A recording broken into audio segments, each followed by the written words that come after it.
Spitzenspiel für uns in München. Platz 2 gegen Platz 3. Oh, schöne Choreo. Philipp Lahm war das, glaube ich, da hinten drauf. Also, Preußen Münster, Platz 3. Wer hätte das denn gedacht? Wir haben wirklich eine richtig stabile, junge Truppe, die sich überall noch entwickeln kann. Ja, hinten Verteidigung, dann im Mittelfeld, vorne im Sturm. Wir haben wirklich eine homogene Truppe. Jetzt bin ich gespannt, ob das auch gegen die Bayern irgendwie klappt. Wir haben gegen Dortmund 0-0 gespielt. Wir haben im Pokal gegen Leipzig knapp 2-1 verloren. Jetzt kommt der nächste Kracher und der nächste folgt zugleich, denn unser nächstes Spiel, schon mal ein bisschen vorausschauend, ist dann in Leverkusen. Ja, aber ich habe ja gesagt, ich spiele hier frech und munter mit. Ich stelle wieder auf Offensiv. Dass es dann mit Ball zu einer Dreierkette wird. Wahrscheinlich laufe ich heute voll ins offene Messer rein, aber dann ist es halt so. Aber ich möchte trotzdem vorne mitspielen, möchte mich nicht hinten reinstellen, weil das ist nicht mein Spielstil.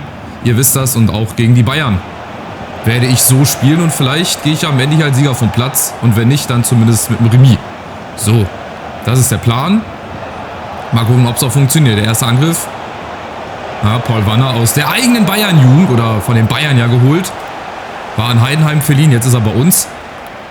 Und ein kurzes Update zwischendurch. Es gab zwischendurch wahrscheinlich 2 oder 3 Gameplay-Patches oder mehrere Updates hier wieder im Spiel. Also quasi der gewohnte Ablauf in diesem Spiel. Achtung, Olysee mit der ersten Chance. Und vielleicht kriegt Sinamoy heute auch mal ein bisschen mehr zu tun.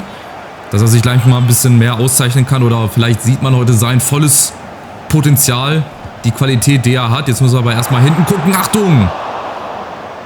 Der Kopfball da von Eric Dyer. Und die Dortmunder nach wie vor sind die hier Tabellenführer. Also nicht die Bayern, die haben die letzten 5 Spiele zwar gewonnen, aber Dortmund ist trotzdem das Maß aller Dinge bislang. Auf dem ersten Platz. Wir haben Jongwa, Philipp vorne in der Mitte. Da fehlt natürlich jetzt Friedrichsson. Das wäre so eine Partie für ihn gewesen. Aber Ryan Philipp macht das auch. Der lässt sich dann halt fallen. Aber Achtung, oh, die Bayern machen das hier sehr wild, sehr riskant auch. Und dann auch hier ein paar Ballverluste. Jetzt Philipp an der Seitenlinie. Ja, beim Anwurf gibt es da keine Abseits. Nicht wundern. Für die Leute, die es noch nicht gewusst haben. Und vielleicht jetzt die erste Chance. Krodowski, ja. Und Unai Simon ist im Tor.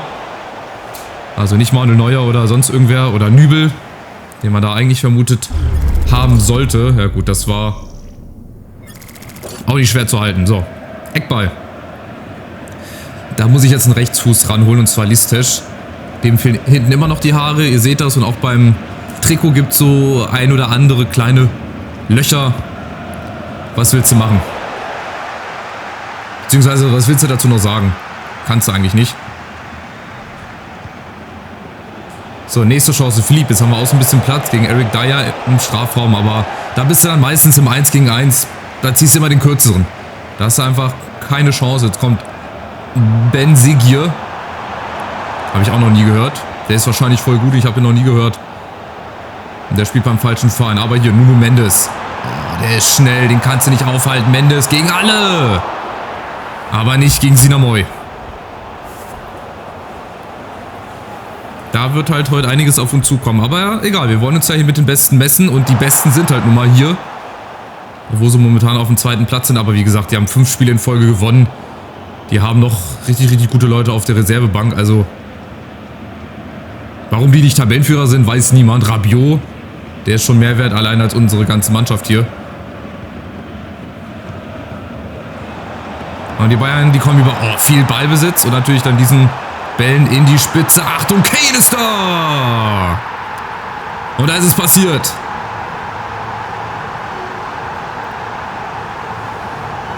Ja, das ist halt der Unterschied.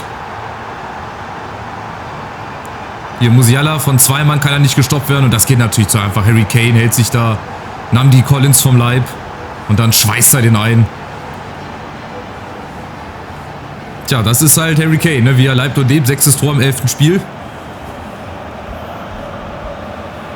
Ja, das ist halt, wie gesagt, ein klassischer Mittelstürmer. Der trifft auch gefühlt jeden Elfmeter. Also mal abgesehen von der Nationalmannschaft, da hat er ja auch mal den einen oder anderen verschossen. Ja, ich erinnere mich nur an das WM-Viertelfinale, war es glaube ich gegen Frankreich. Ich glaube, der Ball wird heute noch irgendwie gesucht. Aber ansonsten, der ist ja brutal bei Elfmetern. Also du kannst ihn, glaube ich, nachts um 3 Uhr wecken. Der haut dir 30 von 30 Elfmetern rein. Rechts, links im Winkel. Super Schusstechnik und er ist schon wieder da. Achtung, Harry Kane in der Mitte und macht da alleine. Partov ist da. Und die Bayern bleiben drauf. Benzigir, den muss ich mir nach dem Spiel mal anschauen. Das ist auch ein kleiner Wendiger, der würde auch zu uns gut passen. Aber Achtung, er kommt schon wieder. Benzigir! 2-0. Aber das geht auch zu einfach jetzt. Da lassen wir uns wirklich ein bisschen düpieren. Hier, da sind zu große Lücken. Da kann er durchmarschieren, durchspazieren und Sinamoy, ja, weiß ich nicht, der sieht nicht unhaltbar aus, aber wahrscheinlich ist er unhaltbar. Ja, 2-0. Also jetzt kriegen wir hier innerhalb von 6-7 Minuten die Grenzen mal aufgezeigt, aber das war mir schon vor dem Spiel klar. Ich hatte da sowieso nicht so ein gutes Gefühl. Also das wäre schon sehr überraschend, wenn wir jetzt hier auch die Bayern schon 3-4-0 irgendwie dominiert hätten. Vielleicht geht's ja noch oder vielleicht ja, erleben wir ja noch was in der zweiten Halbzeit. Aber dann spätestens im Rückspiel. Aber auch die erste Halbzeit ist ja noch nicht vorbei. Grodowski, wir haben ja auch Chancen. Wir spielen ja auch gut mit. Also wir verstecken uns hier ja nicht. Remberg, Achtung, geblockt. Listesch, nächster Schuss, wieder geblockt. Das ist Wahnsinn. Wir müssen uns jetzt mal in so einen kleinen Rausch reinspielen. Einfach mal vorne festsetzen. Und vielleicht auch mal eine Chance irgendwie nutzen. Oh, jetzt schießt Wanner seinen eigenen Mitspieler an. Das kommt dann halt auch noch mit dazu, dass die Gegner entweder im Weg stehen, ja, oder deine eigenen Mitspieler. Und dann hast du es halt, oh, dann kriegst du es halt ganz fett um die Ohren, Odyssee. Aber wir sind noch nicht ganz raus. Lass uns mal einen Anschlusstreffer machen, auch in der zweiten Halbzeit ganz früh. Dann ist eventuell noch was drin, aber wir müssen halt irgendwann, ne? Und wir dürfen uns jetzt hinten kein weiteres Gegentor mehr fangen. Aber wenn wir so verteidigen, wie wir heute verteidigen, dann ist das nächste Gegentor nicht weit. Musiala, ja gut, da wirst du nichts gegen machen können. Harry Kane, Odyssee, wieder Sinamoy. Ja, also das ist heute so das erste Spiel und hoffentlich auch das einzige in der nächsten Zeit, wo wir ja hinten ganz schön was zu tun haben und wo wir eigentlich nicht viel machen können, außer zuzugucken. Weil irgendwann kommen wir halt auch an unsere Grenzen und ich glaube, die ist heute teilweise erreicht. Wobei ich finde, nach vorne machen wir es eigentlich gar nicht so schlecht. Wir haben den ein oder anderen Abschuss, aber wir haben halt defensiv zweimal nicht aufgepasst und das wird dann halt bestraft. Und zwar in Form, ja guck mal, 8 Schüsse, 6 für uns, also wir sind gar nicht so schlecht. Wir nutzen halt die Chancen nicht. So, ich wollte jetzt gerade mal kurz bei den Bayern gucken, dieser Benzigir, wer ist das? Elissi Benzigir, also ich habe den Namen, irgendwo ist er von Monaco, der sieht mir so aus, als würde er beim AS Monaco spielen. Ich bin mir da nicht so sicher. Also, starten wir rein, zweite Halbzeit. Das ist jetzt unsere Halbzeit. Jetzt, ey, überleg mal 3-2 für uns. Wir würden das noch drehen, dann wäre aber was los. Sowohl bei Münster als natürlich auch bei den Bayern. Jetzt gibt es erstmal einen Wechsel. Benzigir, ja, der macht sich schon mal auf den Weg nach Münster. Der hat das schon gesehen in der Halbzeit, als ich ihn beobachtet habe. Der verschwindet jetzt mal ganz schnell. So, und vielleicht die erste Chance über den Flügel, aber da müssen wir ein bisschen wacher sein. Da müssen wir einfach im Kopf schneller sein. Achtung. Und uns natürlich hier trotzdem nicht rauslocken lassen.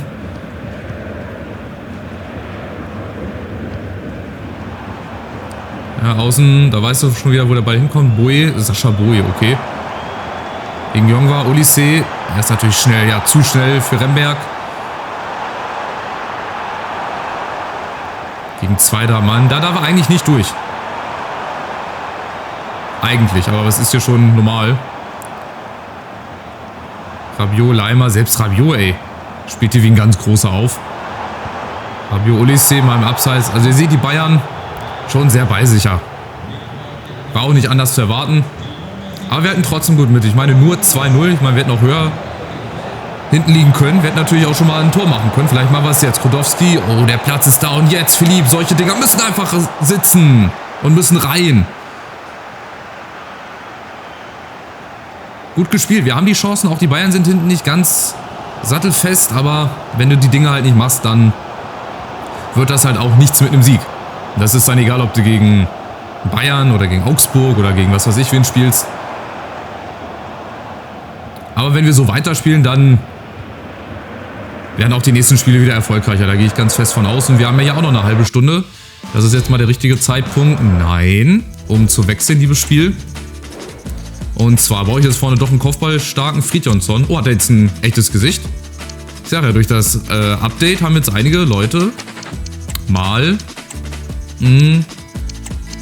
ja, auch ein Gesicht bekommen. Also, Friedrichsson hatte ja vorher gar kein Gesicht. Hier bringen wir mal, wen bringe ich da mal rein?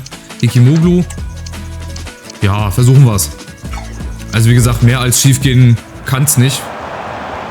Aber vielleicht machen die Bayern jetzt auch den Sack zu über Mendes. Poso, ja. Richtig, genau. Und Jong war nach hinten über Sinamon. Mehr können wir nicht machen. Einfach nur stellen, ja, und hoffen, dass er nicht irgendwie durchbricht. Das ist bei uns zum Beispiel gar nicht möglich, weil die KI verteidigt halt alles. Das ist Wahnsinn. Bis zum geht nicht mehr. Aber wir haben auch schnelle Leute. Jong war. Jetzt mal hier mit dem Durchbruch. Wer lässt sich fallen? Wer lässt sich fallen? Godowski in der Mitte. Kommt nicht ran. Ah, könnte Rembergs Ball sein. Nee.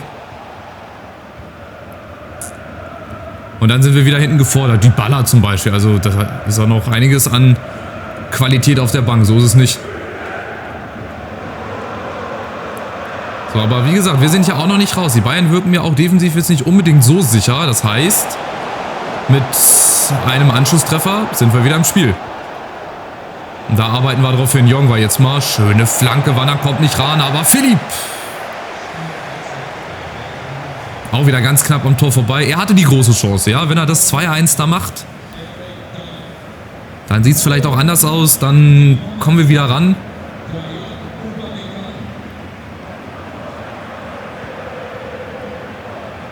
Und so laufen wir halt weiter einem 2-0 Rückstand hinterher.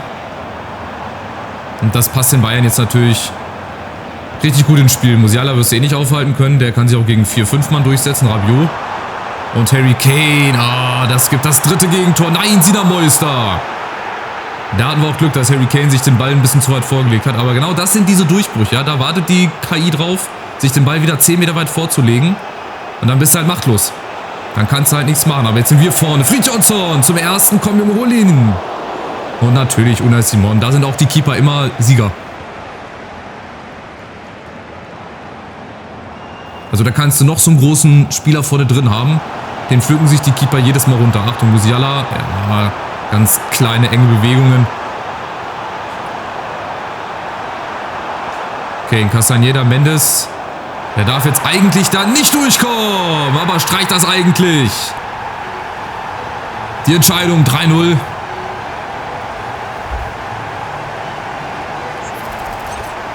Ja, machst du nix. Hier, Musiala, zu viel Platz. Da ist die Lücke dann da. 3-4 Mann. Und das lässt er sich natürlich nicht nehmen. Das ist doch ganz klar.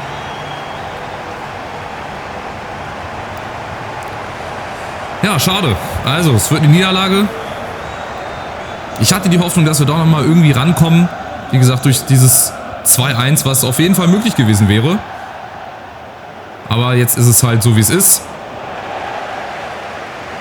Was aber auch überhaupt kein Beinbruch ist. Wie gesagt, wir sind ja Aufsteiger. Wir sind auf dem 3. Platz. Wir spielen eh zurzeit besser, als ich wirklich gedacht hätte. Dann haben wir natürlich die Chance in Leverkusen, das vielleicht ein bisschen besser zu machen. Vielleicht liegt der Gegner uns ja einfach mehr, weil die auch, glaube ich, ein bisschen offensiver spielen. Die haben auch eine Dreierkette. Naturgemäß, die Leverkusener. Vielleicht schießen wir hier doch noch wenigstens einen Ehrentreffer. Den hätten wir uns, glaube ich, verdient. Jong war gegen Sascha Boey. Friedrichsson, wo ist er? Wanner, da ist Friedrichsson gut freigespielt. Friedrichsson! Aber heute klappt nichts. Nee, das wird nichts. Ich glaube, wir schießen nicht mal ein Tor. Was aber auch, wie gesagt, okay ist. Mit ein bisschen Glück, wenn du hinten ein bisschen sicher gestanden hättest, wäre bestimmt in Richtung Remis was gegangen, aber das war einfach ein Spiel, wie ich es schon vorher mir so ein bisschen gedacht hätte. Jetzt müssen wir aufpassen, dass es nicht ganz so blöd wird. Mendes. Wieder Musiala. Achtung, wieder Harry Kane. Wieder zu viel Platz. Und das ist ein Tor zu hoch. Aber trotzdem 4-0. Da sitzt halt auch fast jeder Schuss, ne? Bei Harry Kane, Musiala, das ist einfach Wahnsinn. Na gut. Einmal viel Lehrgeld bezahlt, auch hier, das geht nicht. Guck mal, die Abstände sind viel zu groß. Der Platz zwischen den beiden Innenverteidigern. Es gibt so Spiele, da kannst du einfach nichts machen. Musst du einfach Mund abputzen, weitermachen. Das war halt heute nicht so ganz unser Spiel, aber vielleicht dann in Leverkusen Vielleicht machen wir es dann da besser. Denn, genau, Schiri pfeift jetzt ab. Und von daher gibt es da nicht mehr viel zu sagen. Die Bayern gewinnen verdient 4-0. Wir kriegen zum ersten Mal richtig unsere Grenzen hier aufgezeigt, auch vom Ergebnis her. Ja, gegen Leipzig war das ja auch schon spielerisch phasenweise der Fall. Aber wie gesagt, wir lassen uns davor nicht unterkriegen. Wir machen weiter und haben im nächsten Spiel schon wieder die Chance, es besser zu machen. Und so viel schlechter waren wir gar nicht. Wir hatten auch 10 Schüsse, die Bayern hatten auch nur einen mehr, aber haben halt aus diesen 11 Schüssen mehr gemacht als wir. Und ja, die Konkurrenz hat auch gewonnen. Also die Konkurrenz, müssen wir jetzt sagen. Ne? Leverkusen ist auch einer unserer Konkurrenten. Leipzig ist einer unserer Konkurrenten. Wir spielen jetzt in ganz anderen Ligen hier mit. Also, was haben wir hier? Fröhling, den habe ich auf die Liste gesetzt. Zu Midtjylland, okay, 2,95 Millionen. Da gehe ich jetzt erstmal rein und verhandeln mit dem FC Midtjylland. Dann hätten wir den nämlich schon mal weg von der Liste. Hätten wieder ein bisschen mehr Geld, um dann Jugendspieler zu holen, im Winter nochmal nachzulegen. Aber da hat er mir ja gesagt 2,9 Millionen. Jetzt bin ich mal gespannt. Neue Transfersumme machen wir erstmal. Das ist auch super, dass man die weißen Zahlen auf weißem Hintergrund gut sieht. So, 9. Ich fange erstmal mit 2,9 Millionen an. Ich guck mal, vielleicht gehe ich dann auf 2,7 oder so runter. 2,9. Ah ja, easy. Tja, Verhandlungspartner oder verhandeln kann ich. Das habe ich früher schon immer gewusst, wie das geht. Und das mache ich heute noch. So, national Katar. Quatsch. Auf gar keinen Fall Katar. So, spulen wir vor. Leverkusen ist 4. Stand jetzt. Wir gucken mal weiter vor. 5. Vielleicht kriegen wir Fröhling noch verkauft. Gut, vom VfB. Das finde ich auch ein bisschen unlogisch. Also ich meine, wenn irgendeine Mannschaft mal ein gutes Spiel macht, sind direkt 6 Spieler in der ersten oder in der 11 des Tages. Finde ich auch ein bisschen komisch. So, 2,9 Millionen. War es ein guter Deal? Ich glaube schon. Ja, ein B ist okay. 2,9 Millionen. Wechselt dann wahrscheinlich direkt oder erst im Winter.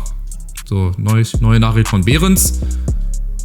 Ich denke drüber nach, aber Morten Behrens, glaube ich, du hast deinen Platz verloren an Sinamoy.